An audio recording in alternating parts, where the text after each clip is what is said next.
La manipulation et l'instrumentalisation dans les réseaux sociaux est grandissant. Du coup, s'il n'y a pas des personnes comme moi, ou du moins des personnes qui créent des contenus allant dans le même sens, de la dénonciation, de la sensibilisation et de l'éducation de masse, à un moment donné, on se retrouve toujours envahi par la distraction. Vous pensez que si moi, je vais éduquer mon enfant sur les affaires d'intchéléisme, je vais commencer par lui dire que ne t'habille pas comme Kossi, ne t'habille pas comme Stanley? Non. Stanley est un exemple de réussite au Cameroun dans la culture. Ouais. Kossi est un exemple de réussite au Cameroun. C'est ça que je vends à mon fils. Pourquoi? Parce que l'Intchélé dans ce pays ne s'habille pas comme Stanley, ne s'habille pas comme Kossi. Mon candidat à moi est celui qui, de gré ou de force, aura pour projet d'enlever le président de la République actuelle. Qu'il soit de l'opposition ou de l'intérieur. Comment tu vas? Je vais bien. Et toi-même? Ah, on est là. On gère. Tu connais le pays. Ouais. Chacun creuse comme il peut. Il faut creuser. Déjà, merci. Merci de ta présence. Je sais que ça n'a pas été facile. Oui, surtout avec la pluie et tout ah ça. Oui, ah oui. Alors, dis-nous. Miraldor, homme des réseaux sociaux. Oui, il faut le dire parce que c'est par là que nombreux, y compris moi, t'avons découvert. Alors, qui est Miraldor? Miraldor, c'est un jeune Camerounais. Voilà, Kingsley Tangwan, originaire du Nord-Ouest. Parce que... Nord-Ouest? Oui, du Nord-Ouest. Ah ouais. Oui, je suis originaire du Nord-Ouest, je suis anglophone. Mon père vient de là, parce que nous sommes sur un système patriarcal, donc l'enfant suit son père. Et de ventre, je suis de l'Ouest, plus précisément de Bafoussam, un descendant même de la chefferie. Ah ouais. Oui, donc ma mère est de l'Ouest, mon père est du Nord-Ouest. Je suis un jeune entrepreneur, je suis constructeur des ouvrages métalliques et aluminium. Je suis créateur de contenu à mes temps perdus. Et parfois, ça m'arrive aussi de faire de la musique. Et parfois de jouer dans certains sketchs quand on m'y convie. Ah bon? D'y être, oui. L'autre côté là, j'avoue que j'avais pas l'autre côté là. Donc voilà, Miraldor, c'est ça. C'est un jeune Camerounais qui se bat dans cette société du Cameroun qui parfois très difficile, parfois très incompris, parfois très chaud, parfois très froid. Ah oui. Mais qui parvient quand même à exceller dans plusieurs différents domaines afin de pouvoir payer ses factures toutes les fins du mois. En attendant que, bien sûr, la lumière brille. Ah, exactement. ok, d'accord. Bon, maintenant, tu viens de nous éclaircir sur tes différentes activités. Entrepreneur, artiste, constructeur métallique, créateur de contenu. Oui, je suis un bon Camerounais en tout cas. Alors, j'ai envie de demander sur tous ces aspects que tu viens de citer, dans lequel te sens-tu plus à l'aise? Bon, honnêtement, je me sens plus à l'aise lorsque je conçois. Lorsque je suis constructeur métallique. Quand je suis au chantier, je me sens plus à l'aise parce que c'est le métier que j'ai appris dès la base. Ah ouais. Les autres sont des métiers que j'ai appris dans le tas, par le biais de l'autodidacte, à l'aide de l'Internet, parce que lorsque je m'intéresse à quelque chose, je fais des recherches et puis j'essaie de comprendre comment ça marche. Donc je me sens plus à l'aise en étant un créateur des œuvres, des ouvrages métalliques et aluminium. Qui est c'est mon métier de base. Ta formation de base. Oui. C'est celle-là même qui te permet de nourrir, de vivre et de nourrir la petite famille. Bon, oui, principalement. Mais après, vous savez, quand on est un jeune résident dans un pays comme le Cameroun, c'est très très difficile de ne dépendre que d'une seule tâche pour pouvoir régler ses véritables factures à la fin du mois. C'est très très difficile. C'est pour ça qu'il faut toujours avoir même 2 ou 3 sources de revenus. Même si les autres sont des revenus secondaires, pas assez importantes, mais c'est souvent très utile. Ça amortit quand même. Ça amortit quand même beaucoup de chocs. Maintenant, moi je sais, parce que quelquefois, tu l'as souvent évoqué, qu'à un moment donné, tu as eu à pratiquer du rugby. Oui, effectivement. J'ai joué au rugby au Cameroun pendant 5-6 ans. Oui, j'ai joué au rugby. Je m'entraînais au Lyon Academy. Ah oui. Oui, donc Association Lyon Rugby de Yaoundé. À l'époque, on s'entraînait au stade du Rond-Point Express, qui est juste derrière le petit marché. Parce qu'effectivement, j'ai un oncle à moi qui était entraîneur de ce club à l'époque, ancien joueur de rugby, Ouais. et qui, voyant mon gabarit et tout ça, m'a fait comprendre à cette époque-là que j'avais le profil d'une très bonne deuxième ligne. Et qu'il fallait absolument que je m'engage à jouer au rugby. Et puis, je l'ai embrassé, j'ai kiffé, sauf que après un accident m'a fait fuir ce sport-là, qui n'est pas également un sport facile. Ça veut dire que le rugby, en fait, tu voulais en faire une passion. Ce n'était pas un simple sport, comme les gars qui jouent 2-0 au quartier. Honnêtement, c'était très passionnant. Vu que étant petit, j'avais toujours cette niaque-là. J'étais un bon bagarreur. Ouais. Parce que je suis un enfant né. Je suis né à Bafoussa, mais j'ai grandi à Yaoundé. Mais je peux déjà t'avouer que personne ne voudrait t'affronter, honnêtement. Non, Personne ne voudrait affronter ce gars. Il y a toujours... Même si c'est pour la lutte du quartier. Il y a toujours plus fort que soi. Ah ouais. Ça, mettez toujours dans votre tête que chaque ouais. homme, même Francis Ngannou en ce moment, a quelqu'un qui peut le terrasser. Ah ouais. Oui, il y en a, ça existe. Mais il ne s'est Donc, pas encore déclaré, oui, en tout cas. honnêtement. Ouais. Donc, j'ai embrassé le rugby. Au départ, c'était vraiment passionnant parce que je voyais des hommes se taper dessus. Ouais. Les hommes se percuter. Hein? Et puis, ça me plaisait. Ouais. Et ensuite, quand j'ai commencé à exercer, à la deuxième année, j'ai commencé véritablement à kiffer. Je me suis donné à fond et je voulais faire une carrière professionnelle. Ah ouais. Sauf que j'étais très jeune et j'avais oublié que nous sommes au Cameroun où, honnêtement, le seul sport qui est valorisé et qui a même beaucoup de problèmes, c'est le football. Au football. Donc, c'était peine perdue pour moi. Et par la suite, j'ai eu un accident de genou qui m'a complètement détaché de cette voie-là. Et là, du coup, il fallait faire stop. Oui, il fallait faire un stop définitif. Mais je suis resté fan. À un moment donné, j'ai continué à aller regarder les matchs. Ça faisait plaisir, mais j'étais vraiment out. Après tout ça, comment est-ce que tu réussis à faire ton entrée, voilà, dans les réseaux sociaux? C'était quoi le but, en fait, à la base? Bon, c'est vrai que, honnêtement, les réseaux sociaux, j'ai commencé à côtoyer les réseaux sociaux, ça fait longtemps. C'est depuis 2011 que je suis dans les réseaux sociaux. Mon premier compte Facebook a été créé en 2011. Où, à l'époque, je côtoyais déjà des jeunes artistes comme Numérica, comme Loco, avec qui j'ai fréquenté.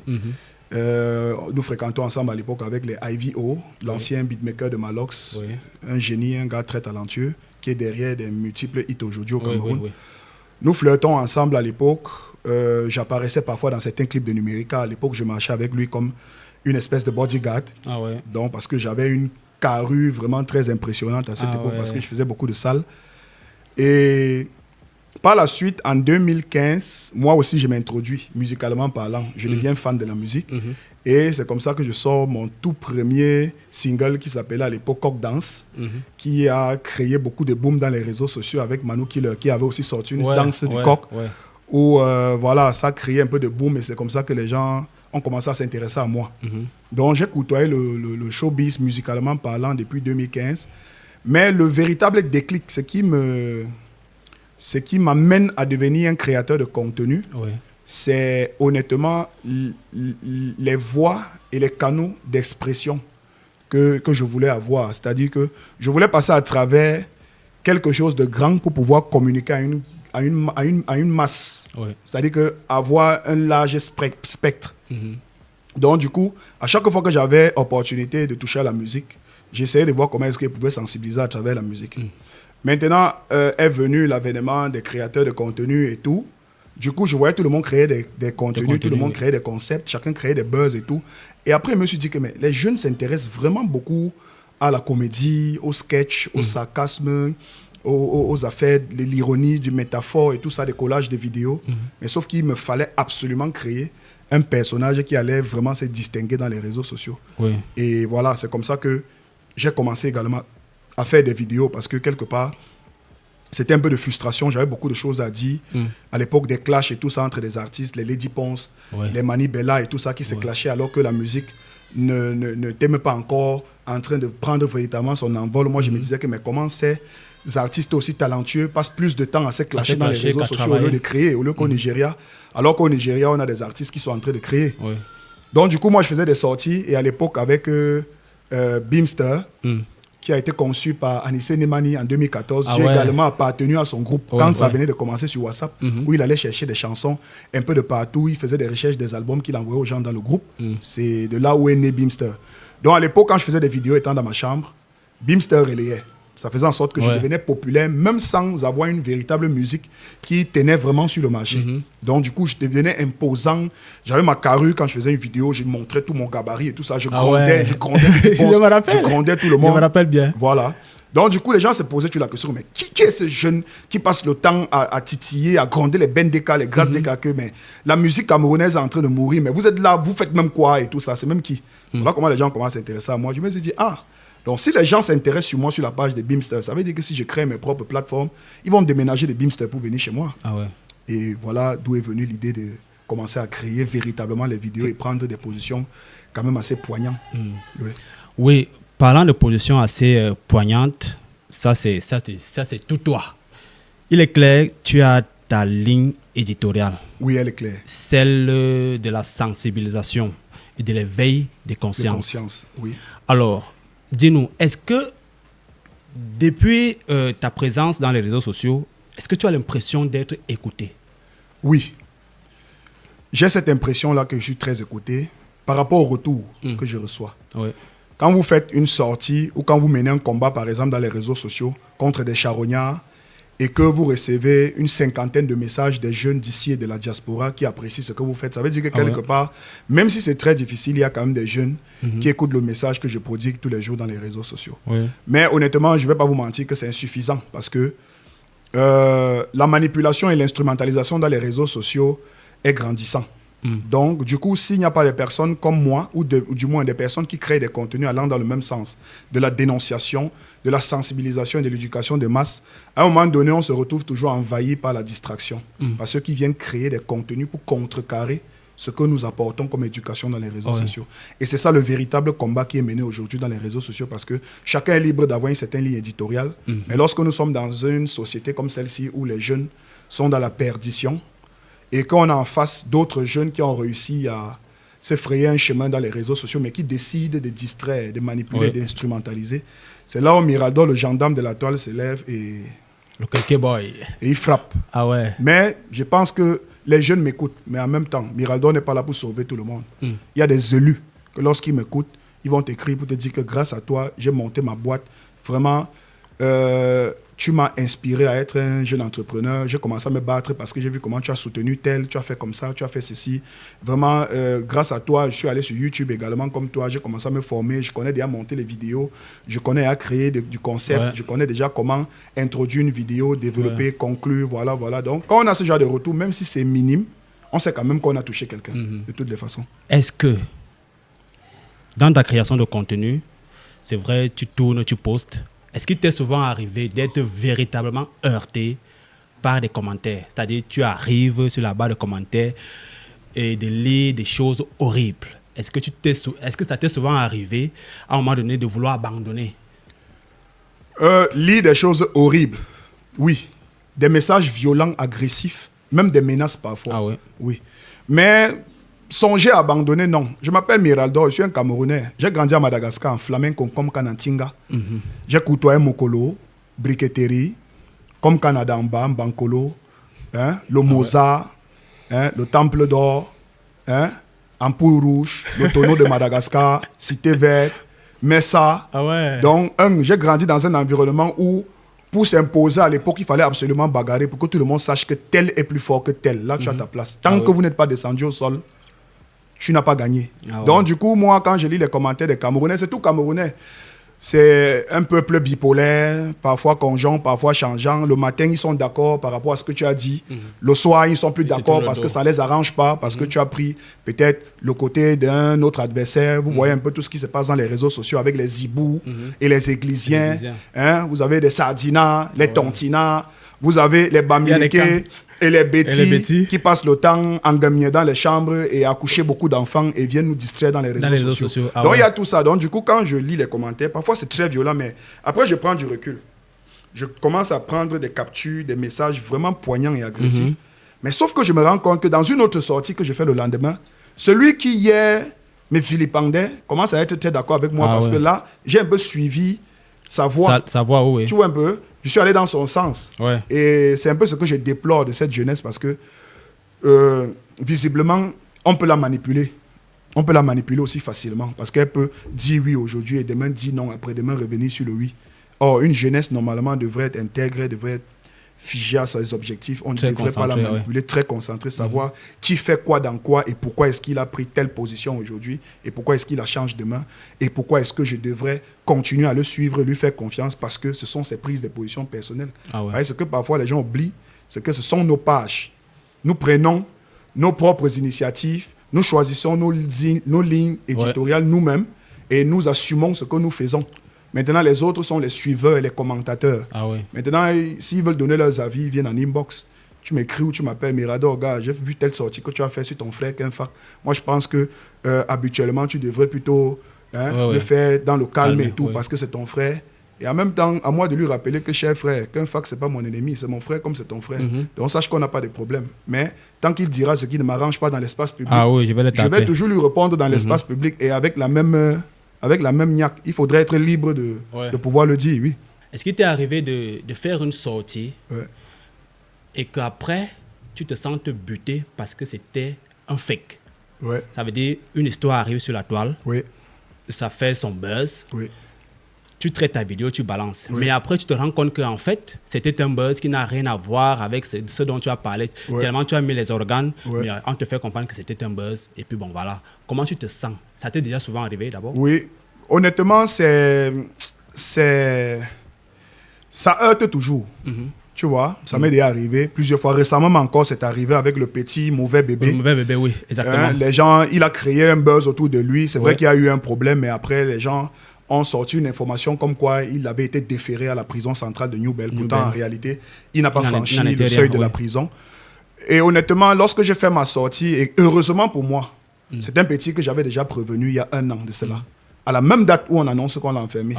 J'avais annoncé en mai dernier. Je me rappelle très bien de la vidéo, que mon petit fait très attention parce que lorsque les Camerounais commencent déjà à trop t'aimer dans les réseaux sociaux et que tout le monde va dans ton sens, sache que tu es en danger.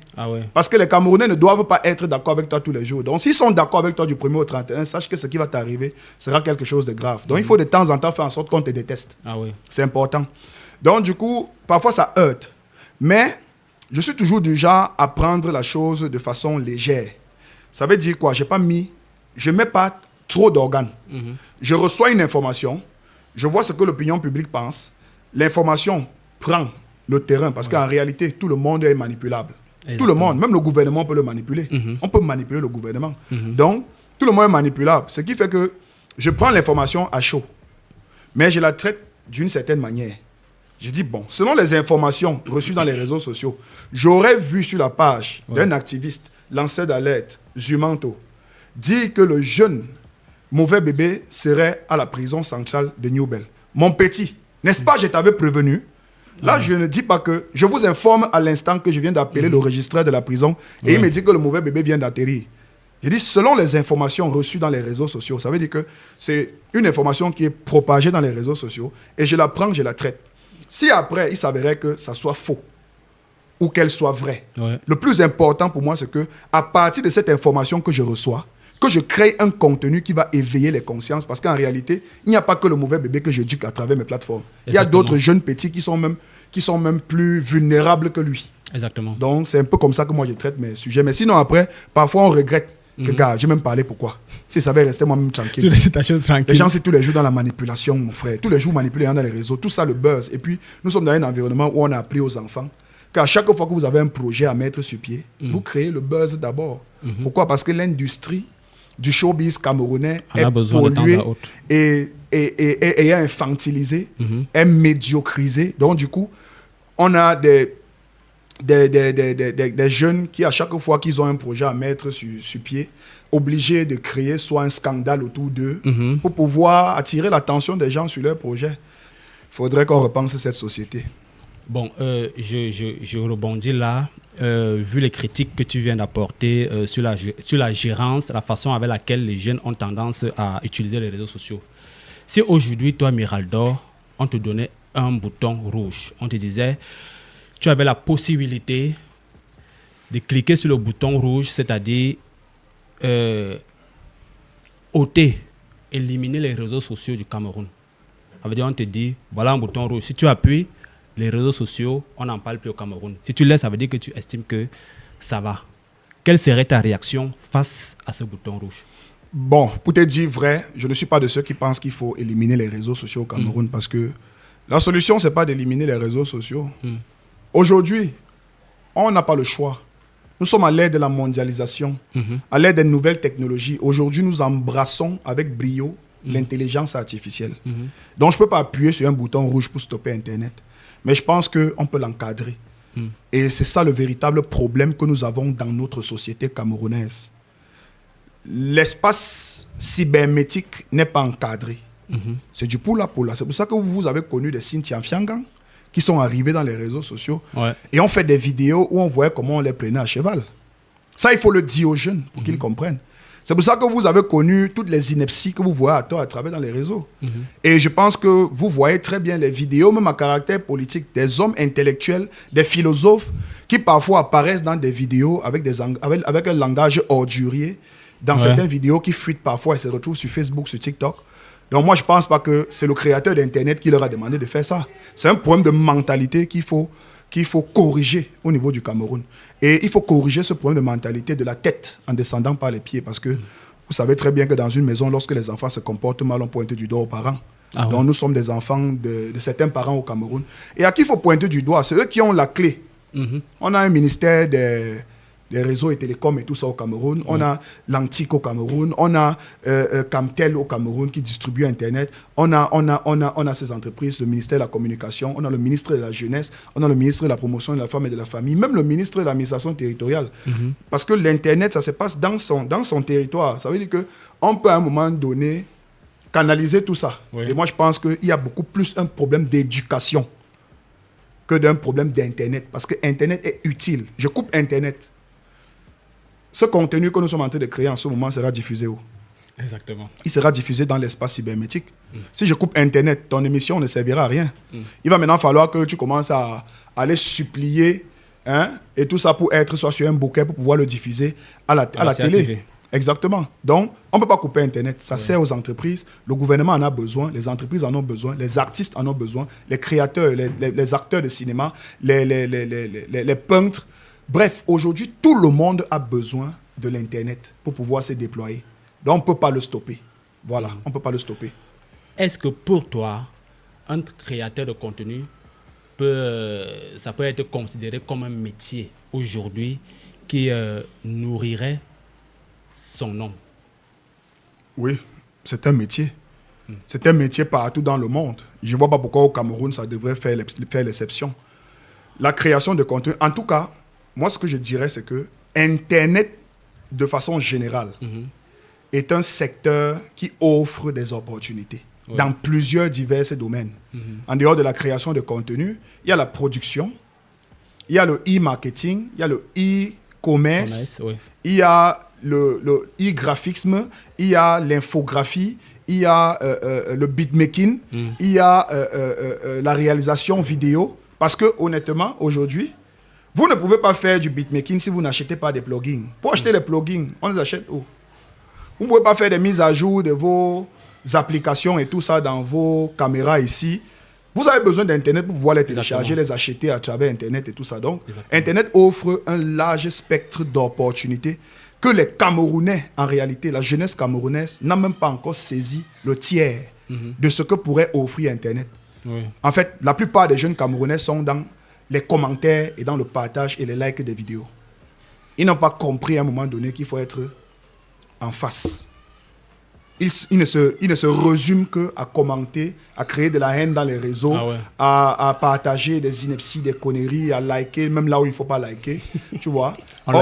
Internet est une opportunité. Donc, on peut vivre essentiellement d'Internet sans plus rien faire d'autre. Et ça donne beaucoup d'argent. Vous voyez comment les enfants achètent les voitures tous les jours, non? Tous les jours. Vraiment, les gars comme moi, vraiment, ils sentent qu'on va marcher encore à pied pendant longtemps. Hein? Non, je ne suis pas sûr. D'accord. Miraldo, est-ce que tu as déjà eu à avoir une altercation avec quelqu'un via les réseaux sociaux? Si je peux dire clasher. Oui. C'était qui? 2 fois. Alors, il y a la première fois qui s'en est suivi même d'une seconde fois avec un personnage qui s'est mêlé du clash de la première fois. C'était en 2022, quand je suis allé à Dubaï. Ouais. Oui, j'ai été accosté par une entreprise, un grand frère, Universal Cargo. Ouais. C'est un cargoriste de Dubaï qui est un importateur. Il m'a dit, écoute, moi j'aime bien ce que tu fais et j'aimerais que tu viennes passer les vacances à Dubaï. Parce que tu es un fédérateur, un réunificateur, un rassembleur et les contenus que tu crées m'éveillent beaucoup. Et mes petits frères écoutent beaucoup tes vidéos. Ouais. Donc j'aimerais que tu viennes à Dubaï passer un bon moment, 1 semaine, 2 semaines. Je prendrai en charge. Alors, j'entre en contact. En fait, un jeune entre en contact avec moi de Dubaï, il s'appelle Bachirou. Du coup, on essaye de faire une simulation, en fait, comme si c'est sa maison de production qui m'amenait à Dubaï. C'était un peu pour le lancer, pour lancer un peu son travail qu'il faisait à Dubaï, parce que j'appréciais le fait qu'il ramenait des artistes et des créateurs de contenu à Dubaï. Donc, du coup, il dit, il n'y a pas de souci, on va lancer le schéma et tout ça dans les réseaux. Je vous ai parlé de manipulation tout à l'heure. Donc, on va lancer le schéma, on va faire la simulation, et si ça peut t'apporter un plus dans les réseaux sociaux, tant mieux. Sauf que, arrivé sur Dubaï, il m'a extorqué de l'argent. Techniquement, donc je suis arrivé, il m'a extorqué $400. Et jusqu'à ce que je parte de Dubaï, je n'ai pas reçu mon argent. Je suis arrivé à Dubaï avec près de 4 millions. Et il m'a emprunté de l'argent pour faire venir notre grand frère Pizzo Black, me disant qu'il allait me rembourser. Il ne m'a jamais remboursé. Et Dieu merci, j'avais pris le reste d'argent. Lorsque j'ai constaté qu'il me prêtait déjà beaucoup d'argent, j'ai donné cela à ma soeur de garder. C'était l'argent que j'ai compté acheter des marchandises à Dera pour pouvoir revenir vendre ici au Camerounais, donc les téléphones et tout ça, les accessoires. Nous sommes sortis pour aller manger au KFC. En revenant, je me rends compte qu'on a fouillé mon sac. Parce que nous logeons dans un appartement où il y avait des chambres. C'est fort, je me rends compte qu'on s'est introduit dans ma chambre et on a fouillé mon sac. Quand je rentre au pays, je lui laisse un message, je lui dis, frère, nous sommes des frères camerounais. Ce qui s'est passé à Dubaï ne m'a pas très plu. Ça ne m'a pas beaucoup plu. Parce que ce que tu as fait là, ça veut dire que s'il y avait des gens dans mon sac, vous m'aurez extorqué près de 4 millions de francs. Ouais. Et je lui dis que moi que tu vois là, je suis un enfant né à Bafoussam, à Tamdja. J'ai grandi entre Madagascar, flamenco, carien comme Kana. On ne me lave pas, tu dois me rembourser mon argent. Il me dit, tu es fou, on te fait venir à Dubaï, oh machin, tu connais, tu vas faire quoi? Même là-bas au Cameroun, je peux te nuire, les trucs comme ça, pim. Je suis monté dans les réseaux sociaux et dit, Bachirou, méfie-toi, rembourse-moi mon argent.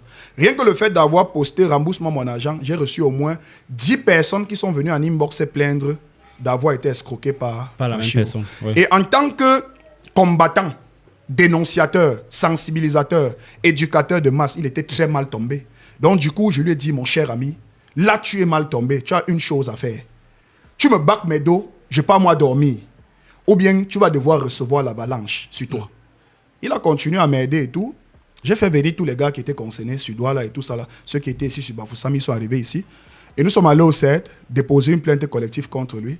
Et c'est comme ça qu'il est monté en charge, il a commencé à me clasher. Maintenant, il y a un autre jeune créateur de contenu, Franco Le Mignon, qui ne connaissait ni les tenants ni les aboutissants de cette histoire, qui, parce que à un moment donné, il s'est trop intéressé à ce que j'ai créé comme contenu, et il m'a abordé plusieurs fois pour collaborer avec moi. Je lui ai dit, écoute, moi je ne collabore pas avec certains créateurs du pays parce que votre jargon, on en empoisonne tous les gens dedans. Donc il faut m'éviter. Moi j'aime être dans mon coin. J'ai une seule cible, m'adresser à la jeunesse. Donc si tu veux écouter mes conseils, va t'abonner à ma page. Bon, il a trouvé qu'il était aussi un créateur de contenu, hautain et tout. Ça ne l'a pas plu. Du coup, quand il a vu l'affaire Bachirou, il s'est accaparé du problème. Parce que je l'avais réprimandé d'avoir encouragé la destruction d'un jeune petit qu'on appelait Harold, qui faisait des vidéos à un moment donné, avec un gars de Douala qui était producteur, manager à l'époque, où il s'est même déplacé pour aller s'associer avec ce gars pour détourner Harold de son oncle qui avait créé cette plateforme. Je leur ai dit, vous ne pouvez pas entrer dans une famille et détruire toute une famille parce que vous aimeriez avoir des intérêts, utiliser leur plateforme pour pouvoir vous faire de l'argent. Alors, je suis contre cela. Franco s'en l'a pas plu. Du coup, quand il a vu que j'avais des clashs avec Bachirou, il ne connaissait ni les tenants ni les aboutissants. Il est allé en inbox écrire à Bachirou pour que Bachirou lui envoie quelques clichés de moi, de nos conversations qu'on avait à Dubaï. Et il est venu m'exposer dans les réseaux sociaux publiés pensant qu'il me faisait du mal. Alors, talentueux que je suis, j'étais obligé de le frapper. Et j'ai frappé. Et quand j'ai frappé, la même semaine, ces pages ont commencé à connaître des multiples problèmes. Il est venu se plaindre en inbox que non. Voilà, je lui ai dit, c'est pas moi. Tu t'es attaqué à quelqu'un qui crée du bon contenu dans les réseaux. Ce sont les fans qui sont venus signaler tes pages. Donc, on va régler tes problèmes avec Mark Zuckerberg. On va régler tes problèmes. Et tout récemment encore, j'ai rencontré son manager qui gère la distribution de ses pages et tout ça là, qui est en Europe, qui est un grand frère respectable, Patrick Kamga. Je lui ai dit, écoute, il faut que tu dises à ton poulain qu'il ne cite plus jamais mon nom dans ses vidéos et qu'il ne touche plus jamais à un seul de mes contenus. Sinon, ça va finir très mal. Donc, je pense qu'il allait dans son compte, il a supprimé toutes les vidéos qui me concernaient sur sa page. Et au jour d'aujourd'hui, il est dans son coin, je suis dans mon coin, c'est bon comme ça. Donc, vos rapports ne se sont pas améliorés jusqu'ici? Non. Ça pouvait s'améliorer, mais sauf que dans l'une de mes dernières sorties où j'étais en train de réprimander mon frère Kenfak Jean-Jules, alias Malox, il s'est toujours mêlé, sans connaître les tenants ni les aboutissants. Vous savez, les réseaux sociaux, c'est dangereux. Les gens se mêlent de tout et de rien, mais oublient parfois que nous pouvons faire des sorties dans les réseaux sociaux violentes. Ah ouais? Parce qu'on s'attaque à ce que les autres disent. On s'attaque aux idées. On vient contredire ce que les autres disent ou on apporte des contre-argumentations, des contre-arguments. Ça ne veut pas dire que Malox et Mirador sont des ennemis. Or, toi, la troisième personne qui vient te mêler là, fais très attention. Attention, oui. Faites très attention parce que c'est pas parce que je fustige ce qu'il dit ou les prises de position qu'il prend sur une affaire Prince Aimé et tout ça et des Wax Day et des Bordeaux que tu vas croire que moi, il serait capable de faire du mal à Malox ou que Malox serait capable de me faire du mal. Donc, c'est toi qui viens là, qui viens te créer des sérieux problèmes parce que tu ne sais pas dans quoi tu te mêles. J'ai la légitimité de parler à Malox parce que, c'est un rappeur, je suis un rappeur. Il est artiste, chanteur, je suis artiste, chanteur. Malox crée des contenus. Parce que oui, ce qu'il met sur sa page là, ce sont des contenus. C'est un créateur de contenu, il fait des 1000 posts par jour et tout ça, c'est du contenu. Il faut être intelligent pour pouvoir écrire comme ça toute une journée. Il faut avoir du temps. Et moi, je crée du contenu. Donc, j'ai la légitimité de parler à Malox. Et je parle à mon frère, quelqu'un que je connais avant que Franco n'existe dans les réseaux sociaux. Je vous ai dit depuis quand je suis arrivé dans les réseaux sociaux. Les Franco, c'est les yeah-yeah. C'est les yeah-yeah. Quand on parle des gens qui sont arrivés dans les réseaux sociaux longtemps, il ne fait pas partie. C'est les enfants des yeah-yeah qui ont appris le collage yeah-yeah. Tu vois, c'était un photographe à l'époque, mais aujourd'hui, il faudrait que chacun reste à sa place. Je peux comprendre qu'à distance, les gars n'arrivent pas à comprendre pourquoi est-ce que Mirador, il a autant de charisme et il est éloigné de tout le troupeau de moutons. C'est-à-dire qu'on a une vague de jeunes créateurs qui vont un peu dans tous les sens. Et puis tu as Mirador qui gère quand même sa posture de gendarme de la toile et qui les contrôle tous. Du coup, il rêve de s'asseoir là où je suis. Mais il oublie que ce que j'ai dans la tête, je n'ai pas appris ça à l'école. J'ai appris ça dans la vie. Donc ce qui est ici, ça ne va jamais commoder. C'est une inspiration qui est divine. C'est calé ici, ça ne peut pas commoder. Tu vois un peu. Donc, moi, je ne fais pas prendre les vidéos des gens, coller, venir regarder, parler. Non, moi, je crée. Je fabrique le contenu, j'écris. Donc, j'ai introduit ma vidéo, je développe parce que j'ai écrit. Après, j'apporte des conclusions. S'il y a quelque chose à gagner ou à en tirer, les gens essayent de se battre là-dessus. Donc, c'est ça la création de contenu. Sinon, parler, piquer, X, machin, truc et tout, partout. Donc, il faut qu'ils arrêtent un peu ça à un moment donné. Justement, tu parlais de Malox, puisqu'il s'agit de lui. Alors, je t'ai personnellement, moi je t'ai suivi quelques fois faire des sorties à son endroit. De quoi s'agit-il exactement entre toi et Kenfak Jean-Jules, s'il faut l'appeler par son vrai nom? Oui, Kenfak Jean-Jules. D'ailleurs, c'est un très bon nom. Jules, c'est un nom qui pèse. Tu vois, Jules, c'est un nom qui pèse. Les gens connaissent Malox aujourd'hui. Malox, ça sort comme ça sort, tu es pour tuer, tu montes, tu descends. Les gens marchent dehors par catégorie et autres. Mais nous, on connaît Malox. Choupo-Moting ne sort pas, nous, on connaît Malox. Nous, on connaît Malox quand il n'avait même pas encore pensé à mettre les locks. Parce que les gens pensent qu'il s'appelle Malox parce qu'il a les locks. Non. Quand il n'avait même pas encore pensé à enrouler les rastas sur sa tête. Tu vois un peu. Donc, lui, il connaît ma mère. C'est justement la raison pour laquelle je lui ai donné des avertissements dans les réseaux. Que lorsque nous luttons ici, argument pour argument, ne fais plus jamais l'erreur de te retrouver là où il y a des enfants qui sont nés hier, qui sont arrivés hier dans les réseaux sociaux en 2023. Tu t'en vas là-bas dans un panel, dis des entrailles de ma mère et les appeler des noms. Je lui ai dit, ne dis plus jamais ce que tu as dit que le gros de ma mère. Est-ce qu'il a vraiment fait? Si, il a fait. Il y a les vidéos, j'ai la capture avec moi. J'ai la capture vidéo avec moi. Je peux laisser ici vous diffuser. Si on ne va pas bloquer votre... Mais est-ce qu'il nie? Il en a fait. C'est pour ça que je lui ai dit que est-ce que le jour où toi et moi on va se croiser, est-ce que tu auras le courage, comme je suis assis en face de toi, Elijah, est-ce qu'il aura le courage d'être en face de moi et de me dire, Mirador, le gros de ta mère? Il ne pourra pas. Ça pourrait dégénérer à n'importe quel moment. Mais de par la grandeur d'esprit que j'ai, on ne peut pas arriver jusqu'à ce stade. C'était juste une façon de lui faire comprendre que tu connais ma vieille. Moi, je connais ta famille, je connais tes petits frères, tu connais ma vieille, tu connais même où ma vieille a son business à Yaoundé. Tu la know bien, tes noms. Tu n'as pas le droit de venir, même dans la blague, et de dire que le gros Parce que ma mère pourrait tomber sur ça. Ah oui, Oui. exactement. Donc après, il ne faudrait pas donner l'impression aux gens que parce que je suis contre ton avis sur l'affaire Viviane de Prince Aimé des Bordeaux, que les gens vont croire que nous sommes les ennemis. Et n'amène pas les gens à croire que toi et moi, nous sommes les ennemis. C'est ce que tu dis dans l'espace public en face de nos petits frères que moi, je viens contredire. Donc, si tu veux te défendre, justifie-toi dans ce que tu dis ou tu la fermes. Tu me laisses dire ce que j'ai envie de dire. Maintenant, comme tu restes silencieux, ça veut dire que j'ai raison dans ce que je dis. Et tu laisses les gens juger ce que je dis sur ta personne. Ne laisse pas les gens croire qu'on parle de toi par jalousie ou parce qu'on envie ton statut de vie. Non, on ne l'envie pas. Tu vois très bien qu'elle n'envie pas son statut de vie, non? Ah ouais, non, ça non, se je voit. n'envie pas. Tu ne peux pas envier. Donc, ça veut dire que quand je parle avec lui, c'est vraiment de façon ouverte. C'est un frère et on peut avoir des divergences dans nos propos dans l'espace public, c'est tout. Il y a la réalité des réseaux sociaux, il y a la vraie vie. Et il faudrait que les gens fassent le distinguo entre la vie du virtuel et la vie réelle. Ah oui. Parce qu'il y a un très gros fossé entre les deux. Le fossé est énorme. Oui. Dimanche, je peux moi partir au boisement, je mange mon coquille là-bas. Je filme. Les qui auront mal. Ceux qui auront mal, c'est ceux qui se sont mêlés en mettant les organes dans une affaire où on ne parlait que d'opinion, de divergence, d'idées et de prise de position dans l'espace public. Sinon, après, on n'a pas de problème. Sauf que parfois, les gens sont très légers, ils sont très immatures. Les gens, parfois, ont une faiblesse mentale. C'est pour ça que vous voyez aujourd'hui, pour une prise de position que tu as fait dans un espace public, tu te retrouves dans un restaurant en train de manger, on t'empoisonne. Ah ouais, ça, vous voyez, les gens n'ont pas la grandeur de l'esprit de comprendre qu'on peut se chamailler dans l'espace public et ne pas avoir de problèmes. Parce que là, on parle des idées, des avis. Elles peuvent être divergentes. Tu vois un peu ce que je veux dire. Mais aujourd'hui, on a des gens qui n'ont pas atteint ce niveau de grandeur. C'est pour ça que tu vois parfois, j'ai du mal à laisser que les gens me côtoient. Je préfère les avoir à distance. Ne venez pas trop proche de moi parce que nous sommes dans un environnement où quand quelqu'un est dans l'incapacité de faire ce que tu fais, il cherche à t'éliminer.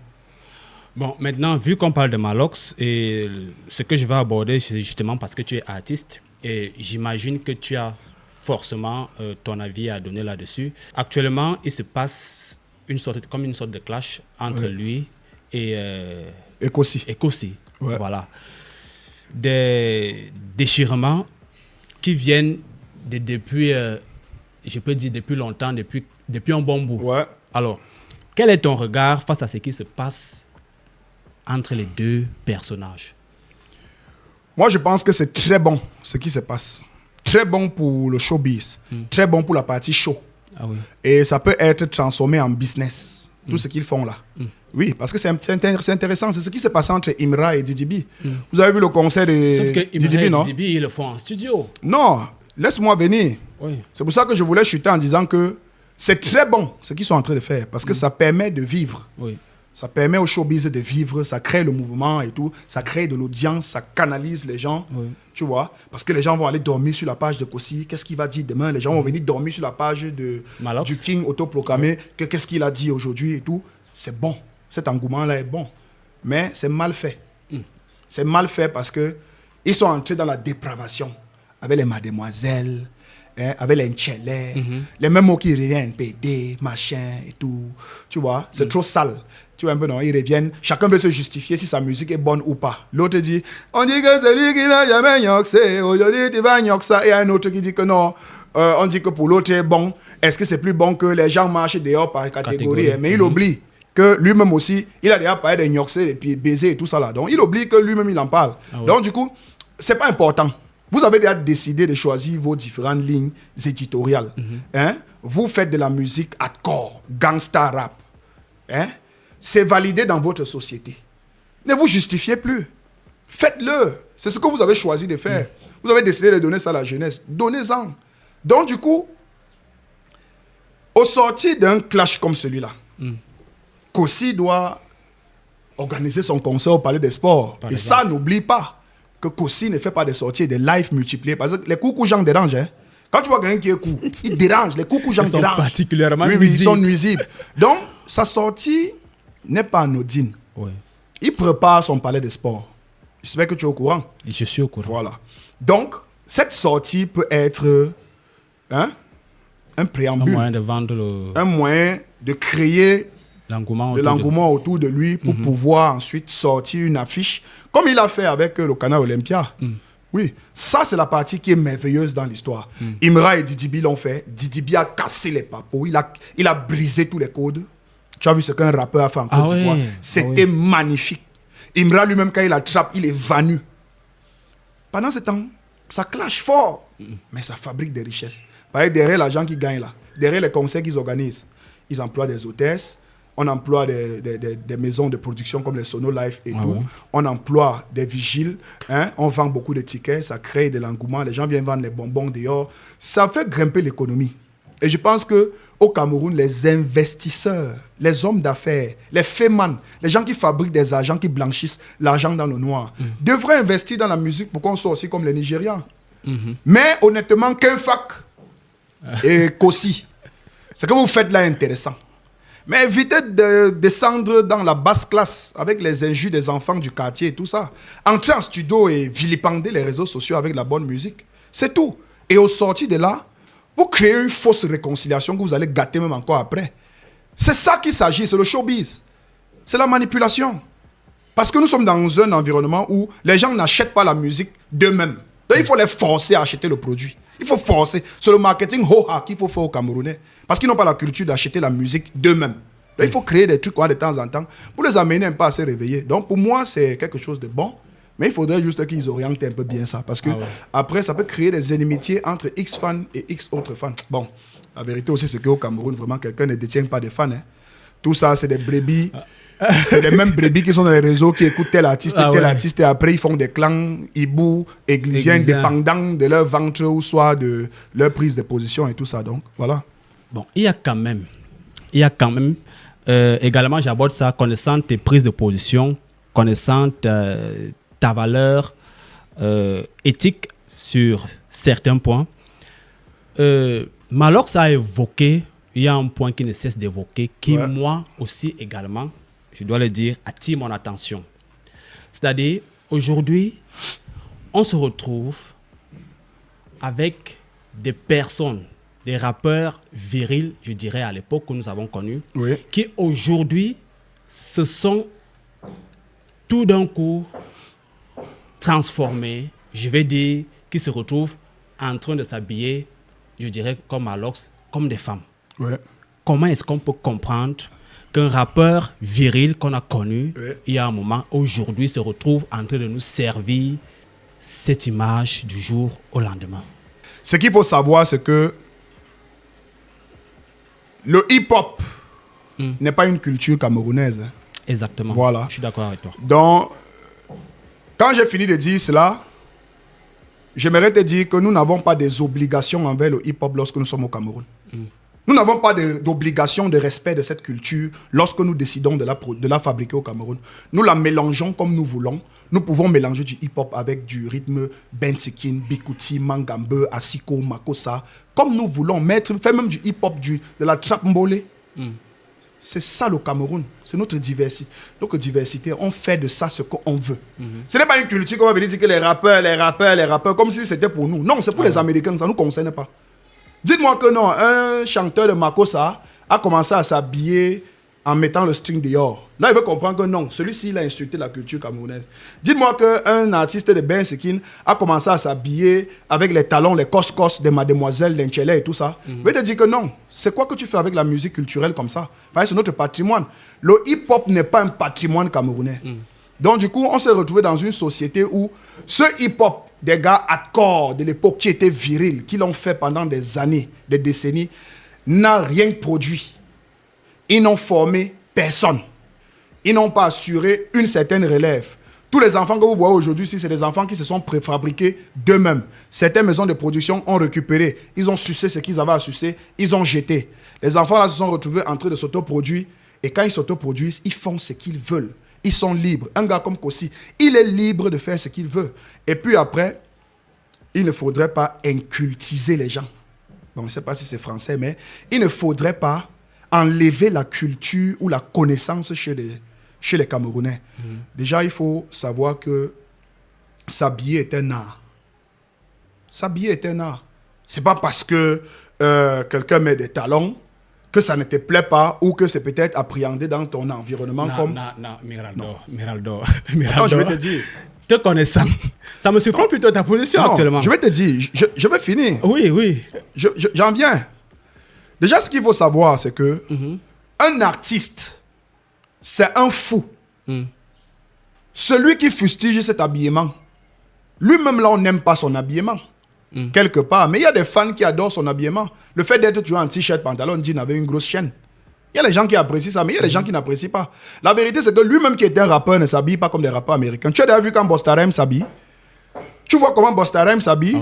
Tu vois comment les Burna Boy s'habillent? Est-ce que Burna Boy, c'est pas un rappeur? C'est un rappeur, il fait de l'afrobeat, il fait du rap aussi. Est-ce que tu vois comment les Usher s'habillent? Tu vois comment les Jay-Z s'habillent? Tu vois comment Kanye West s'habille, non? Kanye West, c'est un malade mental. C'est un malade mental. Regarde, quand tu dis Kanye West, la première des choses qui vient à l'esprit de n'importe qui dans le monde, c'est la vulgarité vestimentaire. C'est son circuit qu'il a choisi. Ça traverse là, qu'il se fait identifier, que son esprit ne meurt jamais. Quand il voit que vous avez arrêté de parler de lui, il porte un carton comme ça, là, il dépose avec une grosse chaussure. Il fait les photos avec tout le monde, en parle, on vilipende de ces photos-là. Donc s'habiller, c'est de l'art. Et du coup, un Stanley Eno qui met une talon au pied, pour moi, ne veut rien dire. C'est un artiste fou qui fait exactement ce qu'il veut. Il casse les codes, les codes vestimentaires. Il casse les codes de la mode. En fait, il ne casse même rien. Ils ne font rien de nouveau. Rien n'est caché sous le soleil.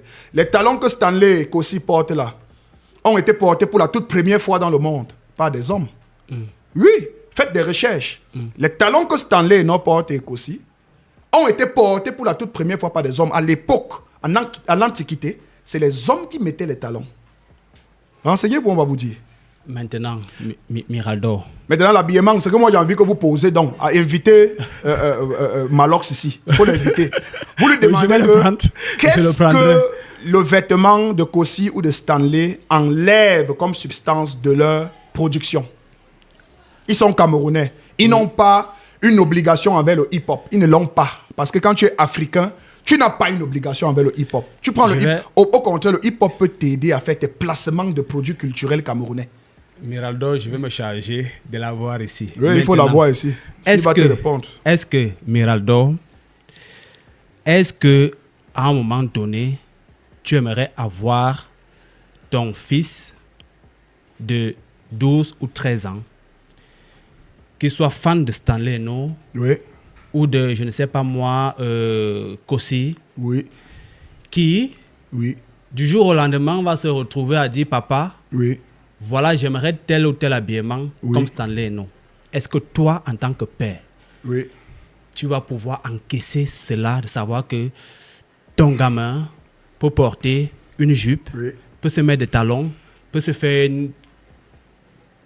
une vision de femme sur son corps? Déjà, il faudra me rappeler ça. Les fêtes de fin d'année, donc à Noël, j'habille mes garçons comme des femmes, avec le vêtement de Stanley pour l'un, le grand, et pour le plus petit, le vêtement de Kossi. Non, mais je te dis la vérité. Tu as de blaguer. Écoute, à Noël, je vais faire habiller mes enfants comme Stanley Eno et comme Kossi. Pendant les grandes vacances, je vais faire habiller mes enfants comme Malox. Je vais les mettre des jeans de temps en temps avec des t-shirts et des colliers et des chaînes. Et les mettre même des lunettes. J'en fais tout le temps. C'est parce que mes enfants, je ne les publie pas dans les réseaux sociaux. Je fais ça tout le temps. Cela n'a rien à voir avec l'éducation qu'on prodigue à un enfant. Je vous ai dit tantôt ici que les talons... Non, comprends, je vais te dire. Tu vois les jupes. Les jupes ont été portées par les Anglais. Ça a été porté en Grande-Bretagne. Vous connaissez le vêtement qu'on appelle, le tissu qu'on appelle l'écossais? Vous avez déjà vu des Écossais s'habiller à l'époque? Je ne suis pas sûr. Les Écossais s'habillaient avec des paires comme celles que je porte là, des paires de talons, et avec des vêtements. Et à cette époque, on ne connaissait pas les histoires d'enchéléisme et autres. Vous pensez que si moi je vais éduquer mon enfant sur les affaires d'enchéléisme, je vais commencer par lui dire que ne t'habille pas comme Kossi, ne t'habille pas comme Stanley? Non. Stanley est un exemple de réussite au Cameroun dans la culture. Kossi est un exemple de réussite au Cameroun. C'est ça que je vends à mon fils. Pourquoi? Parce que l'Enchelé dans ce pays ne s'habille pas comme Stanley, ne s'habille pas comme Kossi. C'est là où il faut aller attaquer. Voilà où est le vrai sujet. Les Nchelé au Cameroun sont dans les bureaux. C'est des bureaucrates. Ils s'habillent en costume 3 pièces. Ils portent des costumes comme tout le monde. Ils sont virils, ils ont développé des muscles, ils vont en salle tous les jours. Ils sont avec nous tous les jours. Ils boivent le vin avec nous tous les jours et nous piègent à chaque fois. Ce qu'ils attendent, c'est qu'on se baisse un peu pour ramasser le savon et ils nous font ça en vrai. C'est Vaselina. Bon, est-ce que tu ne penses pas que ces bureaucrates tchèlais Oui. ne se serviraient pas du domaine artistique, du domaine de l'art, Oui. pour envoyer des messages indirects aux plus jeunes? C'est possible. C'est possible. C'est pour ça que chaque parent doit être le Jack Bauer de son enfant. Parce que un être humain a 3 environnements dans lesquels il est éduqué. Oui. Il y a l'école, il y a la famille, et il y a là où il se trouve quand il n'est ni à l'école ni à la famille. J'ai dit 3. Il y a l'école, il y a la famille, et il y a l'environnement où il se retrouve en permanence quand il n'est pas à l'école et quand il n'est pas en famille. Donc chaque parent doit pouvoir éduquer son enfant. Pourquoi? Parce que il n'y a pas une loi. Peut-être sur le plan de la morale. Et ça encore même, je le préserve à quelques-uns de ceux qui se caractérisent comme des Africains, Bantous et autres. Mais le monde aujourd'hui est un monde ouvert. Il n'y a pas une loi qui interdirait à un artiste qui normalement est un libre penseur, qui normalement est un cinglé, un créateur, un fou. Il n'y a pas une loi qui existe qui va lui interdire de s'habiller avec ses cos-cos, avec ses hauts ouverts, avec la poitrine dehors. C'est à toi de dire à ton enfant que voici ce qu'un homme devrait être. Tu dois être libre de faire ce que tu veux, mais sache que faire X ou Y chose n'est pas bon. Ah ouais. Donner ton derrière, c'est pas bon. Un homme, ça doit aimer des femmes. Mais tu ne dis pas à ton enfant que non, je voudrais pas que tu t'habilles un jour comme ça. Non, ce qui est sûr, tu vas l'éduquer. Il sera petit, il va porter les vêtements que toi tu décides qu'il porte. Ensuite, quand il devient comme Kossi et qu'il décide d'être artiste, je ne vais pas refuser que mon fils devienne artiste comme Kossi. Kossi est la preuve d'un bon succès au Cameroun. Il a fait de la bonne musique. Ouais. Depuis Bolo, c'est Bolo, hein, balancé avec ténor. Oui, il a une identité. Il a une identité, il n'a produit que des sons magnifiques, des belles chansons. Stanley, pareil. Stanley, pareil. Je n'ai rien à reprocher sur le plan musical, sur la forme, sur le fond. Les textes de Stanley, est-ce que vous l'avez déjà un jour écouté, chanté du n'importe quoi? Non. Alors, quand mon fils écoute la musique de Stanley, non, je peux laisser qu'il écoute ça toute une journée. Mais il y a des artistes au Cameroun que je ne permets pas que mon fils reproduise ses chansons verbalement quand je suis là. Comme Alox. Il y a beaucoup d'autres artistes. Non, lorsque tu vas le dire, attends, regarde, lorsque tu vas le dire, hein, les gens viendront toujours, ils vont créer ce qu'ils vont créer. J'ai dit, un artiste est libre. Il a choisi son canevas. Il a choisi son canal. Et il assume. Maintenant, nous autres, nous avons choisi de ne pas transmettre ce canal-là, que lui a choisi en toute liberté, à nos enfants. Parce que je suis également libre de fouetter mon fils quand il écoute du Malox et d'apprécier et même de danser avec lui. Quand il écoute du Sissoul, quand il écoute de l'Idole, quand il écoute de Blanche, quand il écoute de Charlotte, quand il écoute de Caresse, quand il écoute d'autres artistes, les Hens, hein, quand il écoute de El Nao, de Chris M. Oui, je peux danser avec lui, mais je ne veux pas danser avec lui du bon plantain, bon... Non! Non! Je ne veux pas dans... Toi et moi, mon frère, est-ce que tu peux organiser une fête à la maison, tu es en train de danser avec tes enfants que tu as couchés, ils sont là? Hein? J'avoue que non. Alors, j'avoue que non. C'est une réalité. Ce n'est pas... On ne va pas faire dans la langue... En tout cas, tu me connais, non? Oui. Moi, je ne fais pas dans la langue de bois. Je te dis ce que moi, je fais. C'est ce que moi, je fais. Donc, je peux laisser mon fils écouter même du Burna Boy. Même si Burna Boy, à un moment donné, parle de cassava, parce qu'il sait que mon fils ne va pas comprendre ça. Tu comprends bien ce qu'il veut dire? Quand il dit « Kodogo danse, kodigorto, anogoti de isolto », il ne va pas comprendre ça. Sauf s'il fait l'action anglophone à un certain âge. Ah oui. Mais, le fait de Pini, il va comprendre ça. Et il va commencer à répéter ça dans mon entourage. Les gens vont venir te rendre visite. Ton fils sera à la véranda en train de dire que... Tu veux que je prononce ça ici? Ferme tes yeux. Ferme tes yeux. Tu avais des collègues de service. Tu es chez toi à la maison. Vous êtes en train de manger au petit salon. Les enfants sont en train de jouer à la véranda. Essaye de mimer une seule de ces chansons-là. Et que tes enfants, avec les autres enfants de tes collègues qui sont venus te rendre visite à la maison, et tes enfants sont en train de les enseigner ça dehors. Pendant qu'ils sont en train de faire ça, il y a un silence total au salon. Tes collègues lookam comme En ça. train d'écouter, Ils font en comme train ça. de regarder. Ils te lookam. Ils lookam tanga comme ça. Ouais. Tu wanda. Donc à un moment donné, il faut cesser la langue de bois et dire la vérité. Mais après, chacun assume ce qu'il est. Ah ouais. Ouais. Ah ouais. Comme moi, j'assume ce que je suis et ce que je dis. Chaque parent devrait en quelque sorte jouer son rôle. Oui. Ah oui. Parce que nous sommes arrivés à un moment donné de notre existence où nous sommes tous exposés. Parents comme enfants, Ah oui. même le gouvernement est exposé. Même les artistes sont exposés. Aujourd'hui, parfois, pour pouvoir te permettre à toi, l'artiste, de prester quelque part, on te pose des conditions.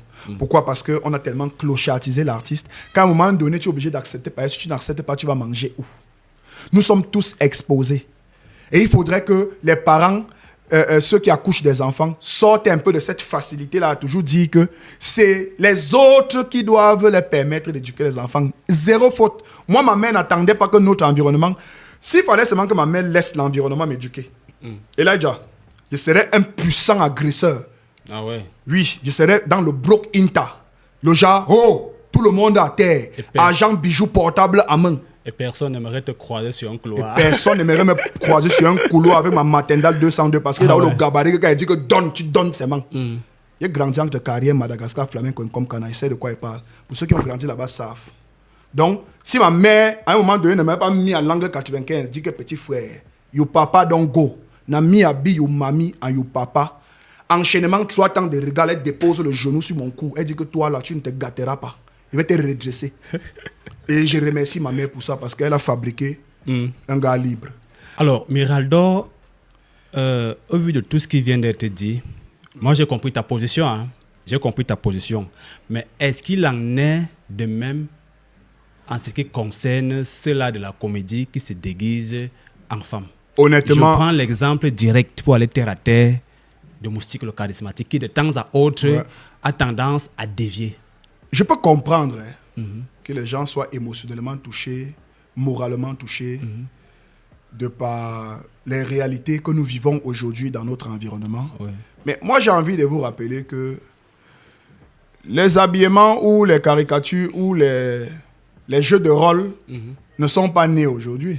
C'est tout simplement parce que nous sommes aujourd'hui à l'avènement de quelque chose de gravissime dans notre société que naturellement, lorsque tu fais des choses de ce genre, tu es catalogué. Et pourquoi également? Parce que on a connu des événements buzzmatiques dans les réseaux sociaux où nous avons vu des jeunes commencer par là et qui sont finis par tomber dans ce que nous on appelle aujourd'hui le wubisme, le tchéléisme, pour ne pas utiliser le nom, l'appellation des autres. Mais le jeu de rôle, les jeux de personnages se font depuis. À l'époque, c'est Safaria qui jouait Safaria l'enfant. Ça faisait rire. Et c'est toujours lui qui jouait Big Mami, qui portait le kambangondo de la grand-mère.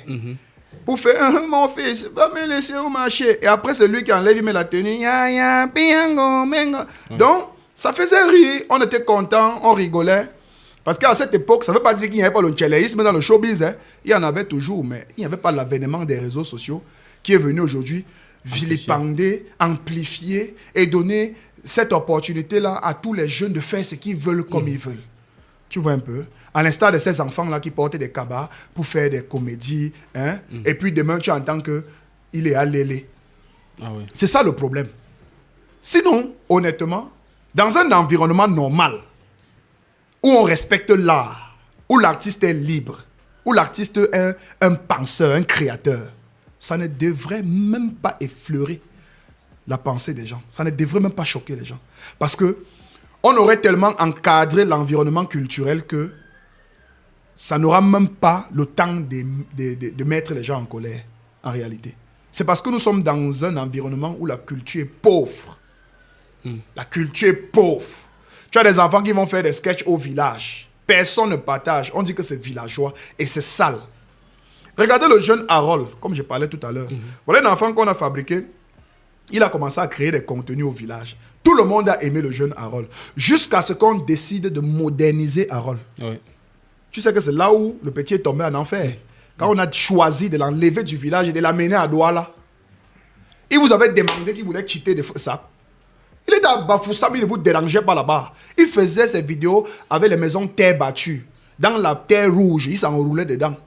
il faisait ses oui, tout le monde y a un mot, tout le peuple aimait. Les Gabonais, les Blancs, dans la diaspora, on aimait. C'est parce qu'aujourd'hui, les gens veulent tout moderniser. Tu comprends un peu? Oui. Donc, moi, je peux comprendre que cela heurte les gens. Mais moi, en tant que connaisseur de la chose culturelle, je sais que Moustique le charismatique a un concept. Et ce concept-là, c'est passe toutes les semaines du 8 mars. Du 1er au 8 mars, attendez-vous à ce que Moustique crée un contenu où il est en cabas, vêtements du 8 mars. Attendez-vous.